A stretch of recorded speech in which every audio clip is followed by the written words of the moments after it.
The door clicked shut behind us, and in that instant, everything changed. She looked at me, calm and certain, and whispered, "Call me yours." The first time I saw her, it was in the crisp quiet of her office, a space that seemed almost untouched by the world outside. Sunlight filtered through the floor-to-ceiling windows, casting long, golden rectangles on the polished wooden floor. The city hummed faintly beneath us, distant yet present, like a reminder that life carried on beyond these walls.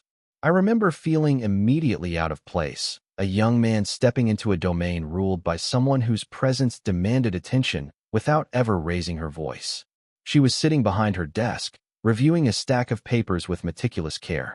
There was a quiet grace in the way she moved. Her fingers traced the lines of text, a slight hesitation now and then that made her seem human, approachable, and yet entirely in command. Her hair was pulled back in a loose chignon, a few strands escaping to frame her face. When she lifted her gaze, our eyes met for a fraction of a second, and I caught the soft warmth of her expression, a balance of professionalism and an unspoken curiosity. I handed her the documents, and for a brief moment, our hands brushed. It was subtle, almost accidental, but enough to send a quiet jolt up my arm. I noticed her fingernails, neat and understated, and the faint scent of her perfume, something floral and grounded, that clung to the air around her. I swallowed, aware of how ordinary gestures suddenly felt heavy with meaning. Her smile was fleeting but precise, a curve that seemed to acknowledge me without really giving anything away. "Thank you," she said, her voice calm and measured, yet something in it resonated deeper than politeness. It was layered, a quiet melody beneath the formal cadence. I tried to focus on her words, the reason for my visit, but my attention kept straying to the small details.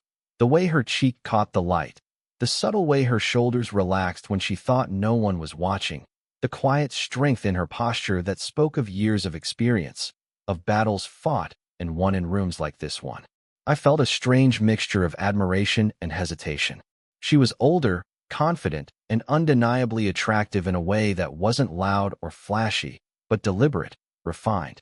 Yet beneath the composure, I sensed an edge of vulnerability, the kind that only appears when someone allows themselves to be human for even a fraction of a second. My mind warned me to stay distant, to remember the boundaries, but my chest ached with a quiet, unnameable curiosity. As I left her office, documents clutched in my hand, I realized I was already replaying every gesture, every glance. The way she adjusted her sleeves, the soft exhale as she leaned back in her chair, the almost imperceptible lift of her eyebrows when she listened. It wasn't just attraction, it was fascination, a slow, simmering awareness that this encounter would linger long after the city lights dimmed. In that brief moment, I understood that our connection wouldn't be loud or immediate. It would grow quietly, imperceptibly, like the first thread of warmth in a cold room. And somehow, I knew I was already caught in its pull. I wasn't sure what to expect when her assistant mentioned she wanted to see me after hours. The office, usually a space of formal distance, suddenly felt heavier with possibility.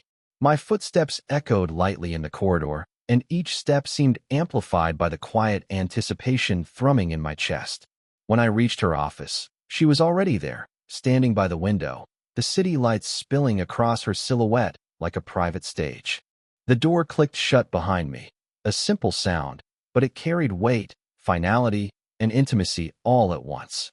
There was no one else, no distractions, only the soft hum of the air conditioning and the distant pulse of the city. She turned toward me slowly, and for a moment, I simply drank in the image, the subtle curve of her neck, the way her blouse caught the light, the quiet confidence radiating from her stance. She looked at me in a way that felt both inviting and unreadable, as though she were testing me, seeing if I would rise to the unspoken moment. "Thank you for staying," she said softly, her voice calm, but carrying a lilt that made me lean in slightly without meaning to. I needed to discuss something private. As she spoke, she reached for a folder on the desk. Her hand brushed mine ever so slightly, a fleeting contact that sent an unexpected warmth up my arm. It was accidental, or maybe deliberate. I couldn't tell. My pulse quickened. The air between us seemed to contract, charged with an unspoken energy that neither words nor movement could contain. She gestured toward the chair across from her desk, but I remained standing, caught in a strange blend of hesitation and curiosity. The room was intimate, softened by the golden glow of a desk lamp, the shadows dancing along the walls, and the faint scent of her perfume lingering in the air. It was impossible not to notice the careful way she adjusted her hair, the faint tremor in her fingers as she organized the papers, or the way her eyes, usually so composed, flickered briefly with an emotion I couldn't name. As we spoke, our conversation hovered between professional necessity and something quietly personal. I noticed the way she leaned slightly toward me when emphasizing a point, her hand brushing my wrist for emphasis. The contact was brief, yet enough to make me acutely aware of her proximity, of the warmth radiating from her skin, and the subtle pressure of her fingers, light but grounding. Her laughter came quietly at one point, soft and personal, unlike the formal smiles she shared with clients. It seemed to resonate in the small space around us, drawing me in further, making every ordinary gesture feel charged. I realized I was listening not just to her words, but to her, the nuances, the inflections, the vulnerability tucked beneath her polished exterior. By the time our meeting ended, the professional pretense had begun to blur. The office, once intimidating and distant, now felt like a private world that existed just for the two of us. And as I left, I carried the memory of that fleeting touch, the sound of her laughter, the quiet weight of a room transformed into something intimate. I knew, without admitting it to myself yet, that this unexpected invitation had changed everything. The first few times we met outside the office, I realized how different she was in the casual spaces of the world. There were no walls, no polished desks, no witnesses, just her, and the quiet gravity she carried with her.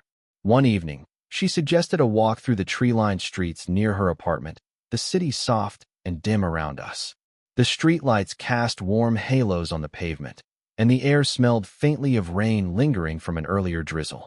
I noticed the way her coat fell over her shoulders, the delicate motion of her scarf as she tucked it around her neck, and how every small movement felt deliberate yet unstudied.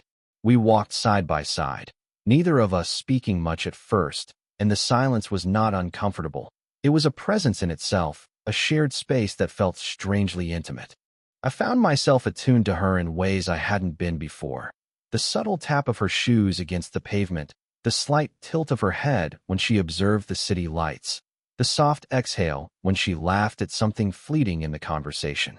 Her hand brushed against mine once, just lightly as if by accident, and yet I felt a small shock of warmth ripple through me. I kept my hand near hers longer than necessary, careful not to close the gap entirely, savoring the electricity of proximity without overstepping. Over coffee a few days later, she began to open up. Her voice was lower in this private space, less measured, more personal. She spoke of her late nights at work, the isolation that sometimes came with responsibility, the small fears she rarely admitted aloud. I listened intently, not offering advice unless asked, but simply being present, leaning forward slightly, letting her feel my attention and care. There was a delicate rhythm to our exchange. She would share, I would respond with quiet empathy, and the pauses in between carried as much meaning as the words themselves. At one point, her hand hovered near mine across the table. I didn't reach for it immediately. Instead, I let it linger, acknowledging the space between us and the tension it carried. When our fingers finally brushed, light, almost accidental, it felt like an unspoken confession, a moment of shared acknowledgement that we were no longer just professional acquaintances. Her eyes met mine, calm yet searching, and I caught the faintest quiver of vulnerability in their depths. The world outside seemed to recede. The cafe's low hum, the distant murmur of traffic, the smell of brewed coffee, all became a backdrop to the quiet intensity of her presence. Each glance, each shared laugh, each subtle touch built a bridge between us, imperceptible to anyone else, but tangible in the way my chest ached and my mind lingered on her after we parted. By the end of that evening, I realized something had shifted. The fascination I had felt in her office had evolved into something more profound, a careful, burgeoning intimacy, built on attention, empathy, and the quiet acknowledgement of each other's humanity. It was slow, subtle, and fragile, yet entirely consuming. And as I walked home, The echo of her laughter and the warmth of that fleeting touch stayed with me, a reminder that this connection, however unconventional, was beginning to define the contours of my every thought. It was a quiet evening when she invited me to her home, a rare glimpse beyond the professional walls that had always separated us. The air smelled faintly of lavender and polished wood, a comforting warmth that immediately made me feel less like an intruder. She motioned me to the living room, where the soft glow of a single lamp painted the walls in gentle amber. The city skyline stretched behind the windows, distant lights blinking like whispers of a world that seemed impossibly far away from this intimate bubble. She sat on the edge of the sofa, a posture both poised and tentative, and for the first time, I noticed a subtle tension in her shoulders, a vulnerability she didn't let show at work. I found myself leaning slightly forward, instinctively attuned to the small details, the way her hands rested loosely in her lap, fingers tracing the edge of a cushion, the faint catch in her breath as she spoke, the hesitation before she admitted the small fears she usually kept locked away. I sometimes feel like I'm just holding everything together for everyone else, she confessed quietly, voice barely above the hum of the city. But inside, it feels fragile. Like if I falter for a second, it'll all come crashing down. Her eyes flickered to mine, seeking something unspoken, some anchor, and I felt a protective surge I hadn't anticipated. I reached out almost instinctively, letting my hand hover near hers.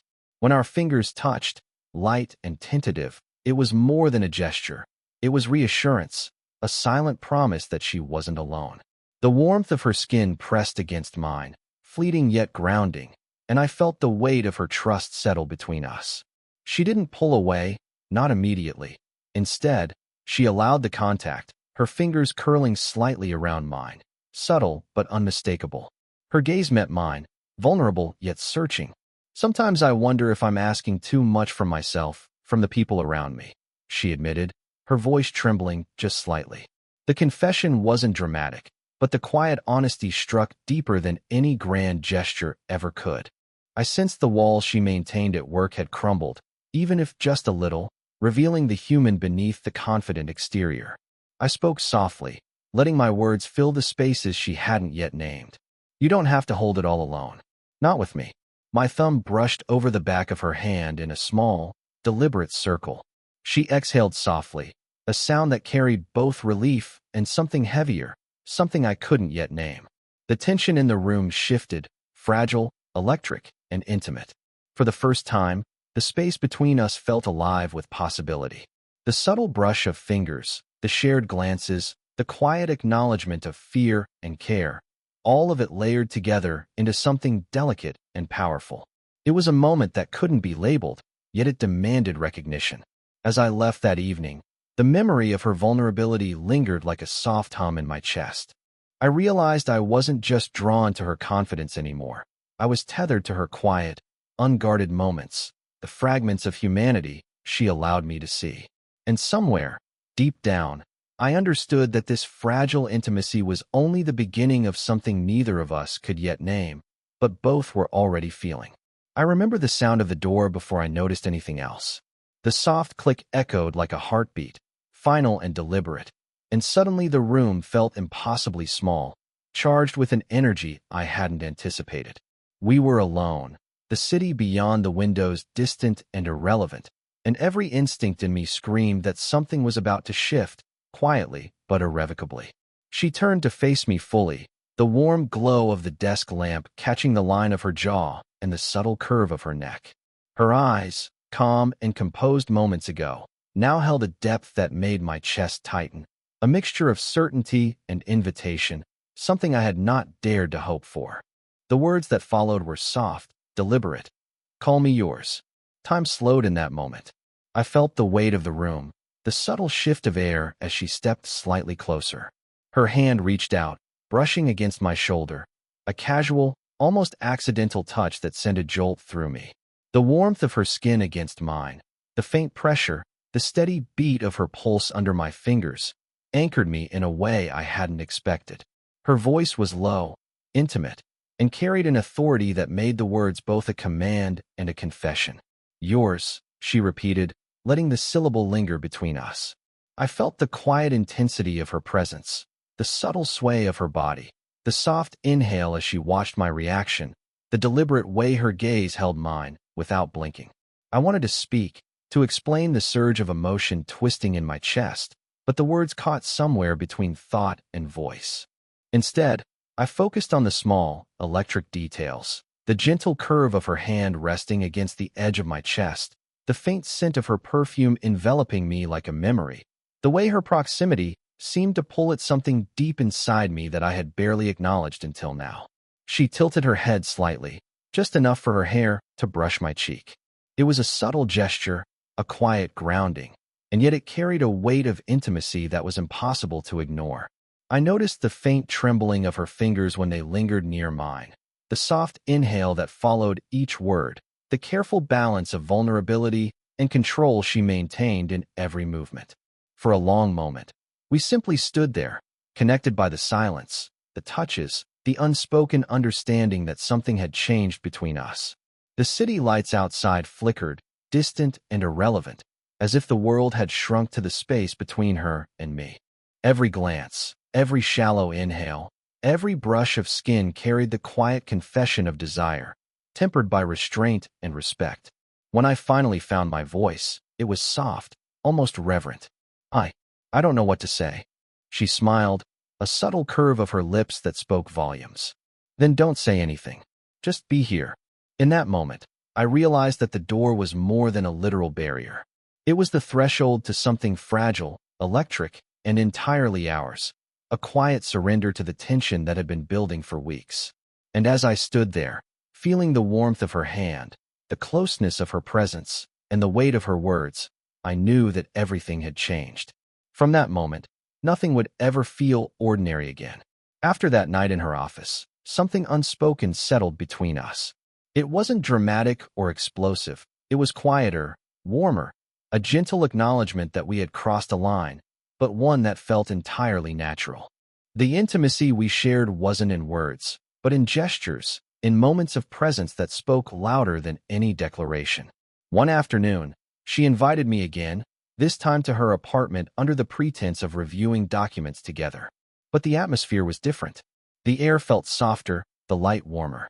She wore a simple sweater, sleeves rolled slightly past her wrists, and the way it hung over her shoulders made her seem both relaxed and deliberate, effortlessly drawing attention without trying. The casualness of it made my pulse quicken. It was easy to forget, for a moment, that she was still a woman years older, confident, and fully aware of the magnetic effect she had on me. As we sat side by side on the sofa, reviewing the papers, her shoulder brushed mine, light and almost accidental. I didn't move away. Instead, I let the contact linger, feeling the subtle warmth of her skin and the quiet rhythm of her presence. At some point, her hand found mine, and we didn't speak. We just let our fingers intertwine, a small, deliberate connection that grounded us both. The pressure of her thumb against my knuckles was tender and reassuring, a quiet affirmation that she wanted me here, wanted this closeness. She leaned back slightly, and I noticed the faint sigh she released, a mixture of relief and contentment. Her head tilted toward me just enough that I could feel the soft weight of her hair brush against my shoulder. It was a fleeting moment, yet charged with intimacy, a delicate balance of comfort and desire that neither of us rushed to define. We laughed quietly over something trivial, and in the warmth of her presence, the outside world seemed to fade.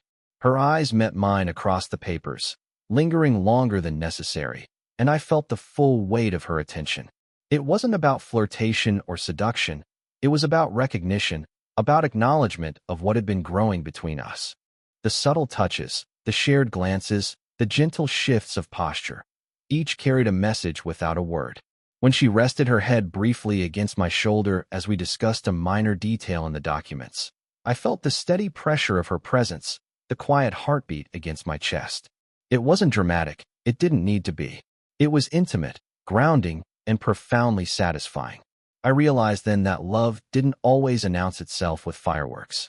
Sometimes, it came in these soft affirmations, the quiet trust, the deliberate closeness, the unspoken understanding that we were safe with each other.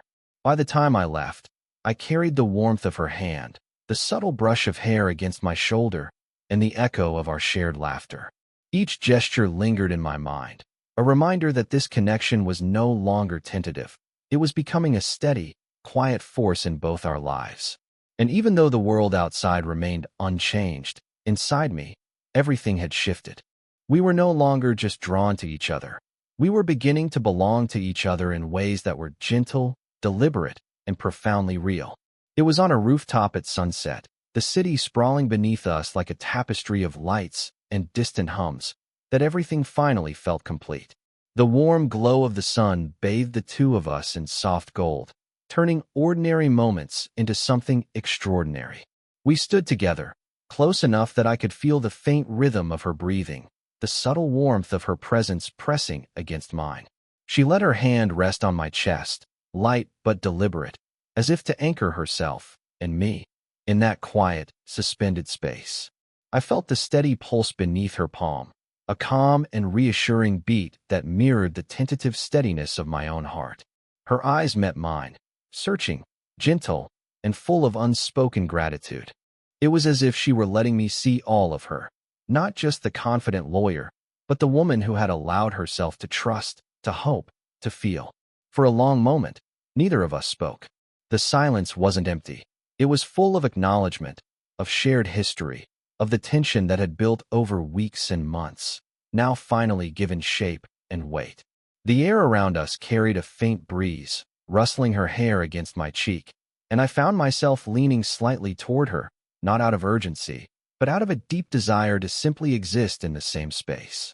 I began, but the words faltered, inadequate for the emotions brimming inside me.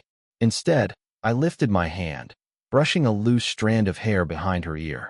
Her skin was soft beneath my fingers, and the simple intimacy of the gesture made my chest tighten with a warmth that was neither shameful nor urgent, simply human. She smiled then, a slow, knowing smile that reached her eyes, lighting them from within. "You don't need to say anything," she murmured. "You're already here." Her thumb traced a small circle on my chest, a quiet punctuation to the months of tension, care, and subtle affection that had led to this moment. I realized then that love, in its truest form, wasn't always dramatic or loud. It could live in small gestures, the brush of a hand, the shared glance across a table, the steadying weight of presence when words failed. We had grown into something profound, careful, and delicate, but no less powerful for its subtlety. We stood together as the city lights flickered on, one by one, and the sun dipped below the horizon. Her head rested lightly against my shoulder, and I felt a quiet contentment I hadn't known I could feel. Fingers intertwined, hands brushing, shoulders touching. Every small gesture became a statement of trust, of commitment, of mutual respect. And in that quiet, golden hour, it became clear that we had crossed all thresholds necessary. The age gap, the social boundaries, the hesitation, none of it diminished the bond we had built. We were here, fully present, fully aware, and fully alive in each other's company. The world continued beyond the rooftop, but in that moment, it didn't matter. We had arrived at a place of quiet, tender completion, where being together was enough, where gestures spoke louder than words, and where the love we had nurtured, slowly and deliberately, could finally rest, solid and unshakable, between us. It was the end of our story, not with a flourish, but with a soft, enduring certainty. We belonged to each other.